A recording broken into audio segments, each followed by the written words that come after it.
If you actually knew where the bourbon in your glass came from, you probably wouldn't have paid for it. 90% of the world's most famous bourbons aren't selling whiskey, they're selling a narrative. There are $70 bottles out there that cost less to produce than a $25 staple, and you're being conditioned to ignore that. After this video, you will never look at a bourbon label the same way again. Let's begin. 11. Redemption. Whiskey. The truth behind the label. Redemption is not a distillery. It is not a craft distillery, nor is it a passionate young whiskey maker. Redemption is a brand, pure and simple. No stills, no fermentation, no control over the aging process. They don't decide when the whiskey is mature, and they don't manage the barrels. They lack a rickhouse, a philosophy, or a soul. All they possess is a trademark, a bottle design, and a marketing department. Every drop of redemption comes from MGP, Indiana, a massive industrial whiskey factory supplying hundreds of different labels. MGP isn't the villain here. They produce decent spirits. But MGP is not Redemption.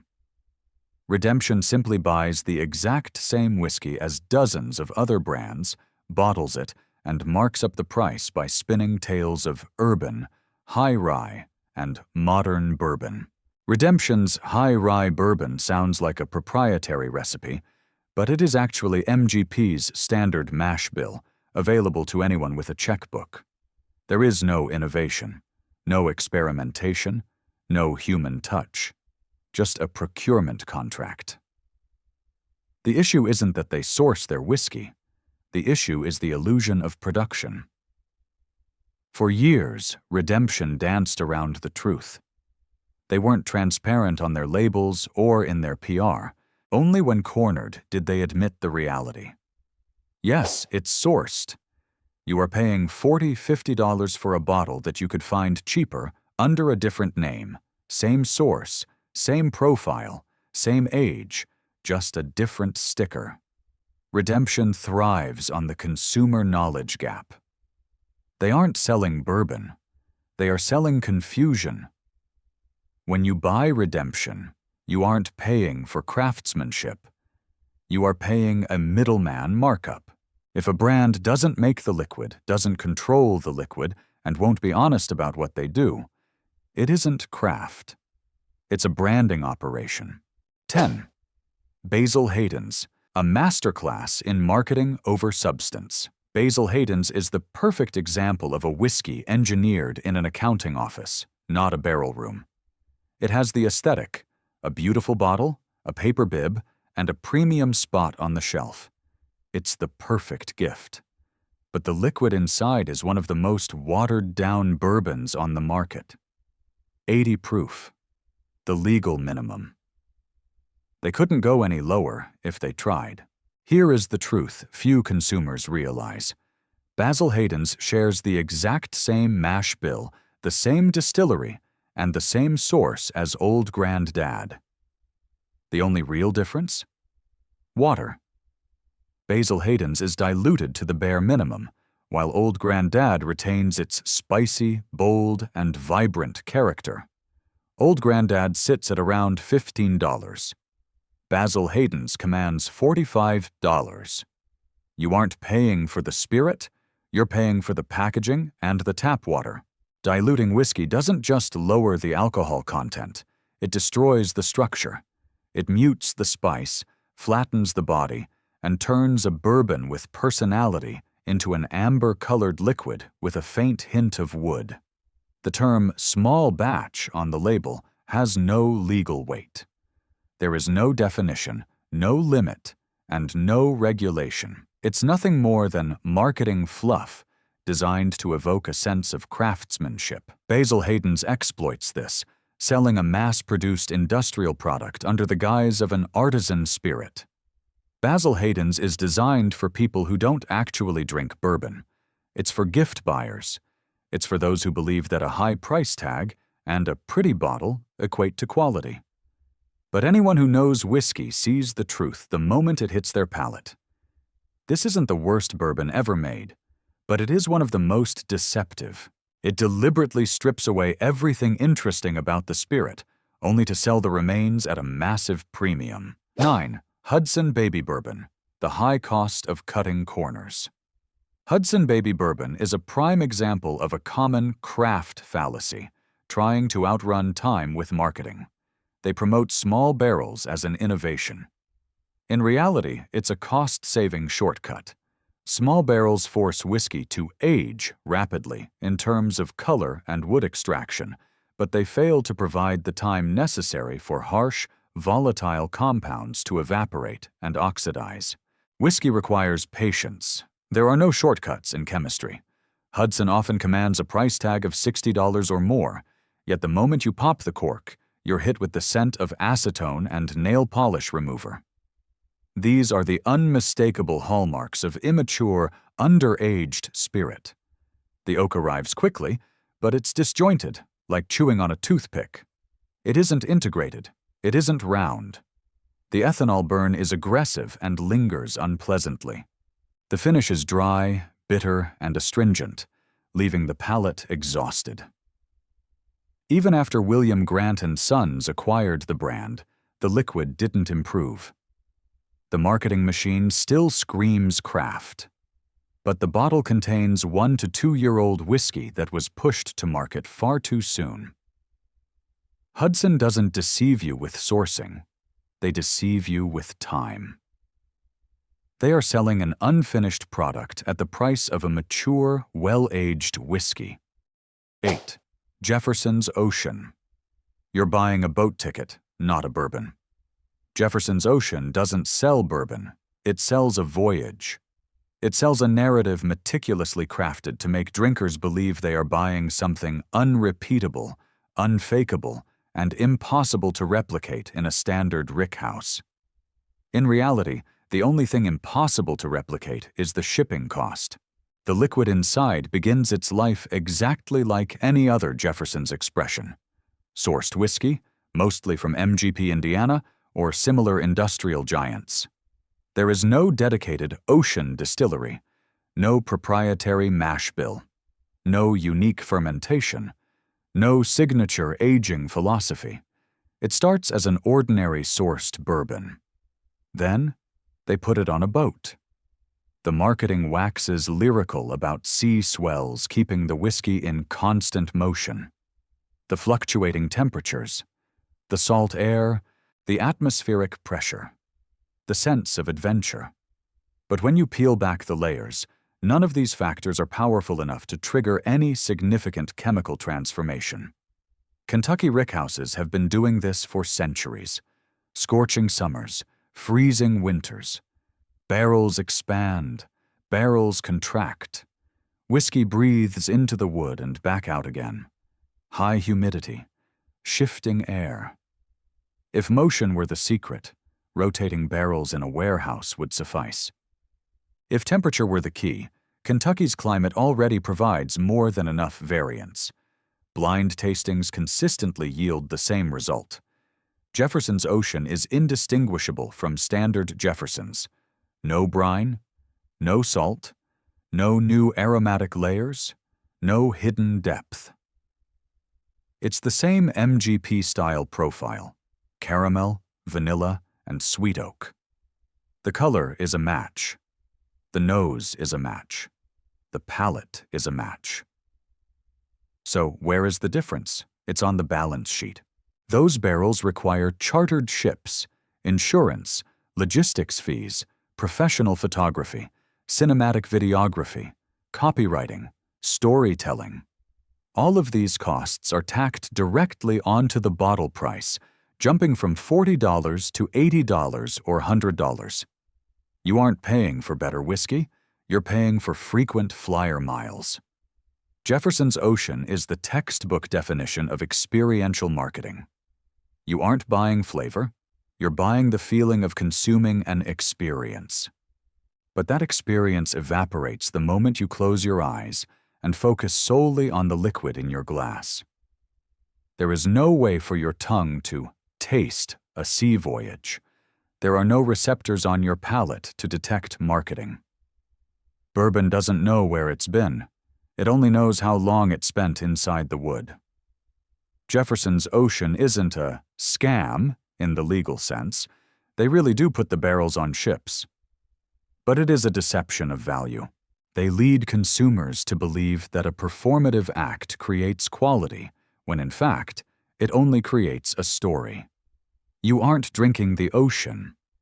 You're drinking sourced whiskey plus a boat ticket. 7. Templeton Rye. When the truth is treated as optional.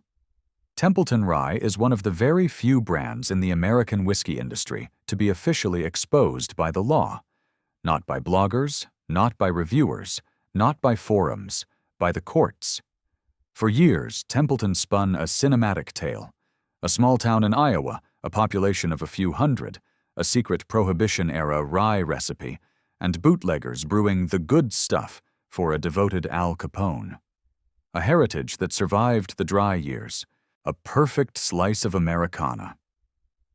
The only problem? None of it was true. There was no historical evidence, no documentation, no records, no logical link. There was only a script written to sell whiskey that didn't even come from Iowa.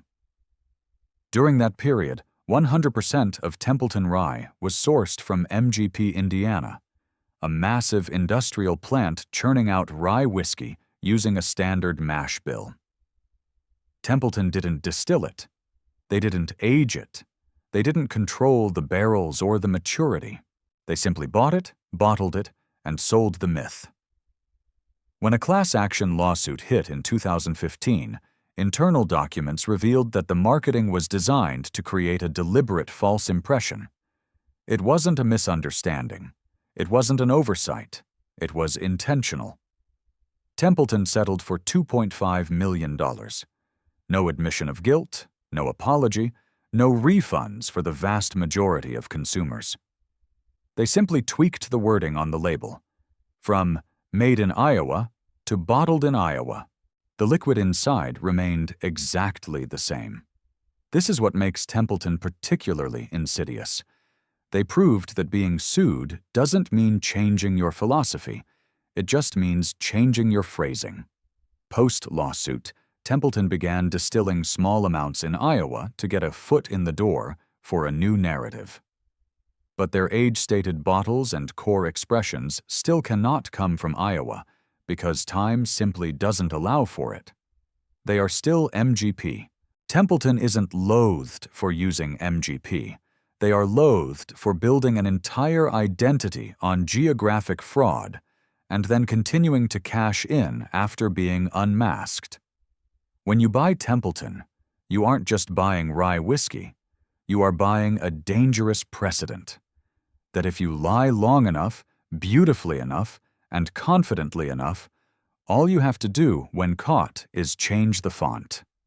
In an industry where trust is everything, Templeton doesn't just sell spirits.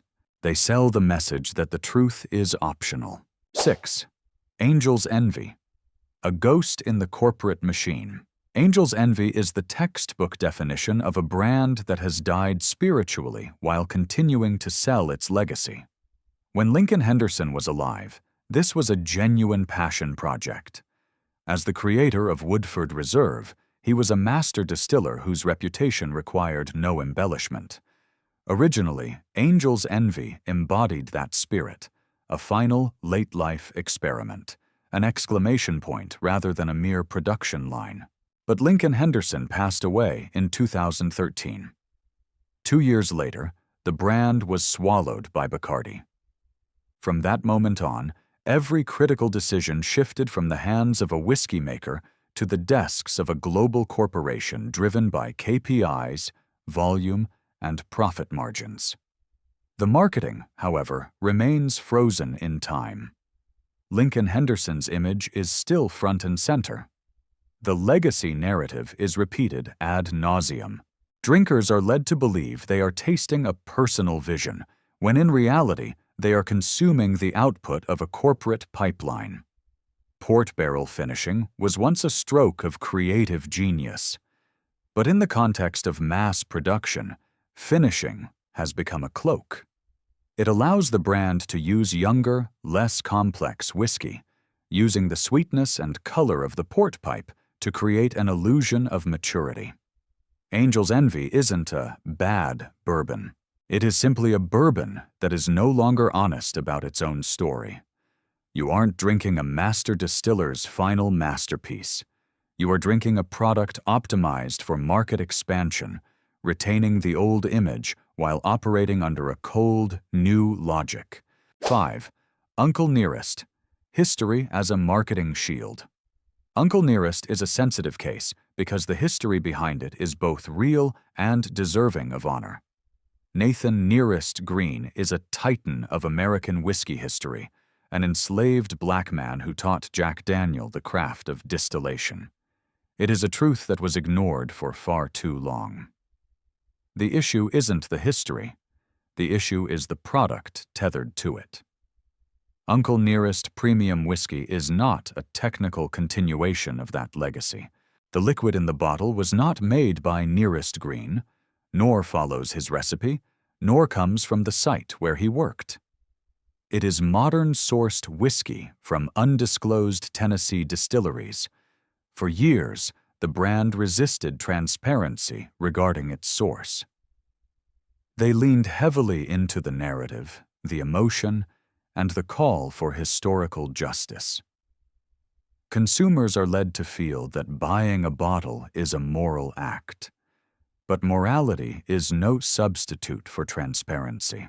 At $50–$70, Uncle Nearest sits in a price bracket where drinkers have a right to demand data on age, source, and process.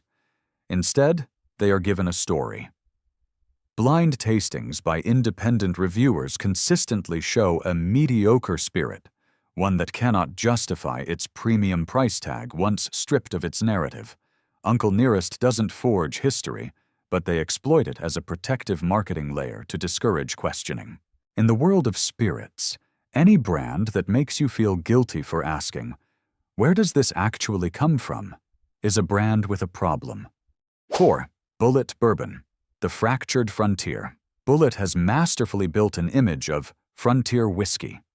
The rugged bottle, the vintage font, the 19th century family saga, it's designed to make you feel like you're part of the American pioneering spirit. In 2017, that carefully curated image shattered. Hollis Bulleit, the founder's daughter and the literal face of the brand, filed a claim alleging she was cast out because of her sexual orientation. She was the one who humanized the Bulleit family for the public.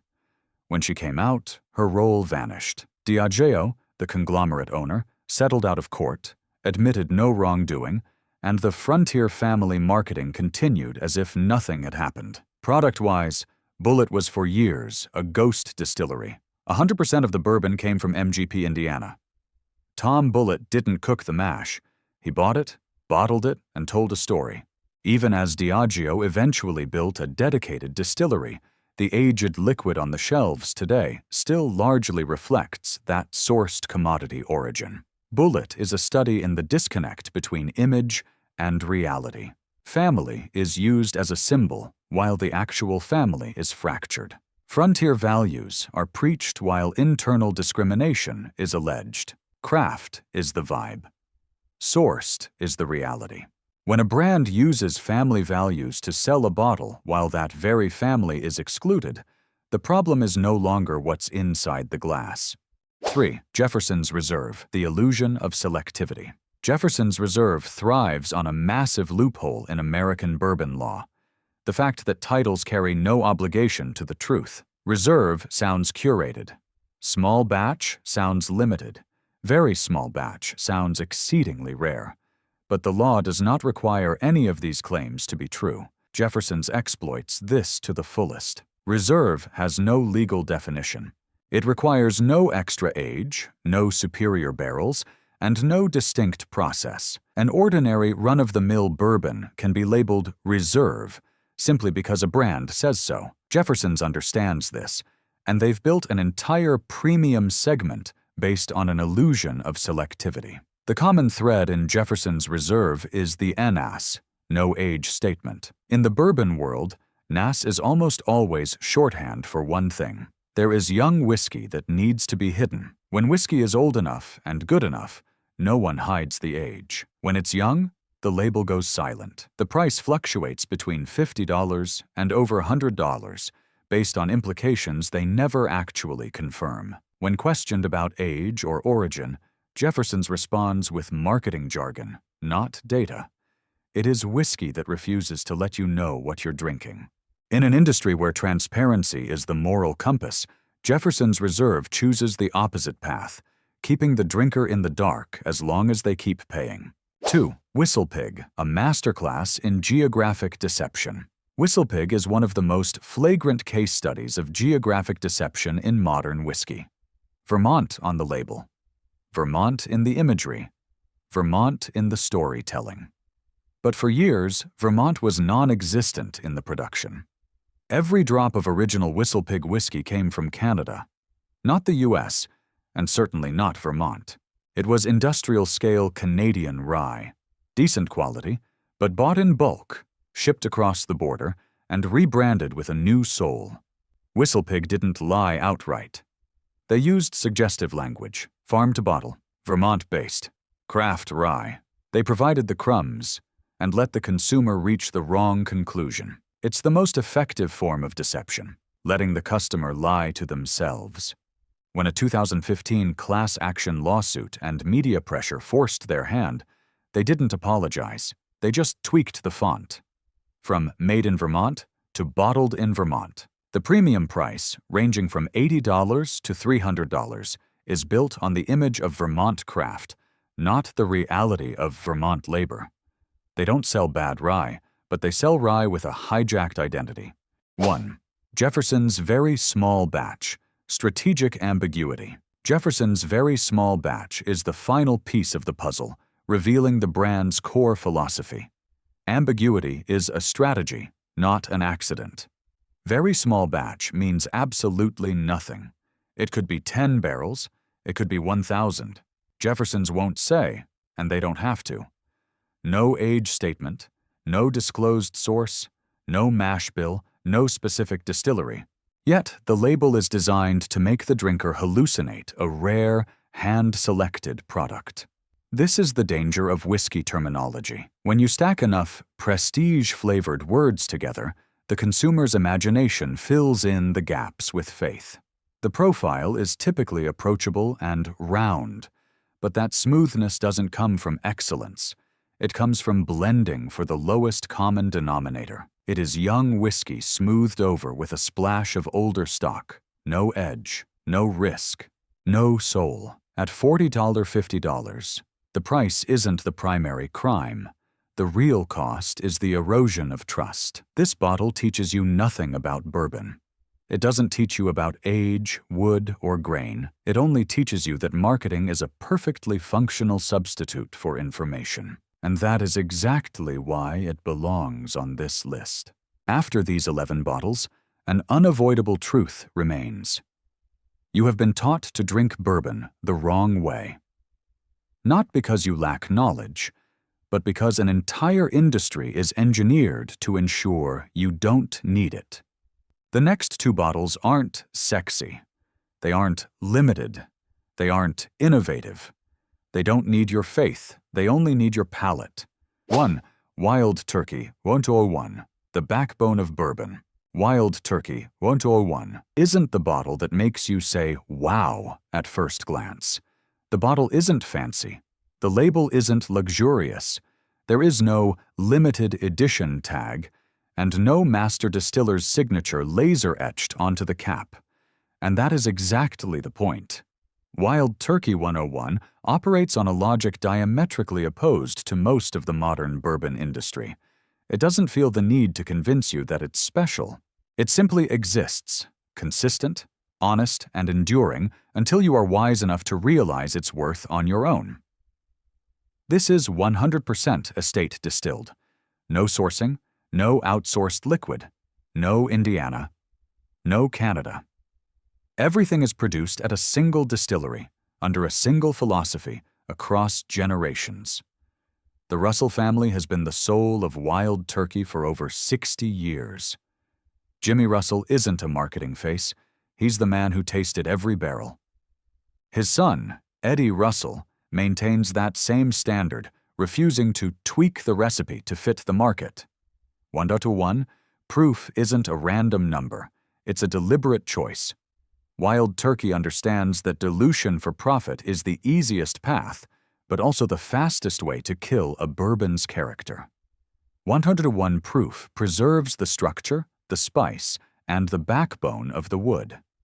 It isn't smoothed over for beginners, nor lowered to move more units. What few brands dare to admit is that Wild Turkey often ages their spirit longer than they are required to say. Most of the whiskey in a 101 bottle is 6 to 8 years old, far exceeding the 4-year minimum, yet they don't plaster an age statement on the label to show off. They don't have to. The flavor isn't trying to be subtle, it is bold, direct, and powerful. Deep caramel, vanilla, sharp rye spice, oak that is present but never dry. The finish is long, warm, and free of artificial bitterness. This is bourbon with a skeleton, not a spirit sanded down to avoid offending anyone. At $25–30, it makes many other brands look indefensible. Wild Turkey 101 proves a painful truth to the industry. Quality doesn't require a premium price. If you make it yourself, age it properly, and don't set fire to your money on fake marketing, you don't need to charge $70 to survive. It is the bourbon that beginners learn from, connoisseurs return to, and industry insiders never disrespect. It isn't the greatest bourbon ever made.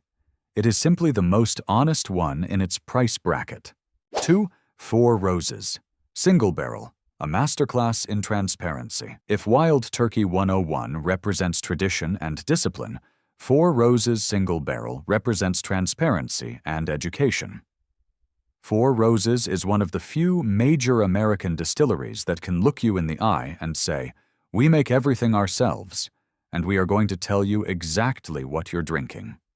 They utilize 5 proprietary yeast strains and 2 mash bills to create 10 distinct bourbon recipes. This is incredibly complex, but instead of hiding behind trade secrets, Four Roses prints the specific recipe code directly on the label. Single barrel means one thing. Every bottle comes from one unique cask. No blending to hide flaws. No averaging the flavor to please the masses. You are drinking the unfiltered personality of a single barrel with all its virtues and its quirks. On the label, you get data. The barrel number, the warehouse location, the specific recipe, the person who selected it. No reserve, no very small batch, no vague descriptors, just data. Usually bottled at 100 proof, it retains its weight without being overly aggressive. The flavor is balanced yet articulate. Ripe fruits, light florals, delicate spice, and clean oak. The finish is long and silky, but never hollow. The most important part. You learn something every time you drink it. You can compare different recipes. You can feel the influence of the yeast and the impact of the warehouse. This isn't just a bourbon to drink, it's a bourbon to study. At $45 to $60, the price is more than fair for a true single barrel. You are paying for the risk the distillery takes, knowing that not every barrel is identical and refusing to fix it for you. In an industry where most brands are terrified of the consumer knowing too much, Four Roses does the opposite. They give you the keys to the cellar. This isn't a list for you to agree with me. If this video made you start reading labels a little more closely, if it made you pause and question the narrative before reaching for your wallet, then hit the like button. Not for me, but for honesty in the whiskey industry. And if you're done drinking the marketing fluff and want the raw truth, subscribe to the channel. The next video will be even more uncomfortable.